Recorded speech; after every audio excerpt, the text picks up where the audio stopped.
በጣም ከባድና አስፈሪ የሆነው ነገር ሰበር ዜና። ሰላም ጤና ይስጥልኝ ክብራንና ክብራን አድማጭ ተመልካቾቼ በያላችሁበት ሰላማችሁ ይብዛ እያልኩኝ የዜድ ሾው የቀጥታ የቪዲዮ ስርጭቱ እንደቀጠለ ነው እላለሁ።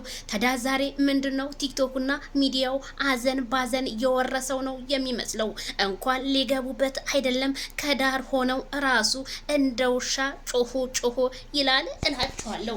የአብርሃም ታደሰ የሚዲያው ድምቀትና ሩታ ሀብቴ የሚዲያዋ ድምቀት ዛሬ ሚዲያውን በረዶ አድርገው መዋላቸው ተሰማ። ታዲያ የማዳም ቅመሞች በቀን 3-4 የሚለቁትን ዛሬ አንድን እንኳን ለመልቀቅ ይሄው ምንም የሚፖስቱት ነገር አይተው ከበሩ ማየታቸው የአብርሃምን ቻናል ተሰማ።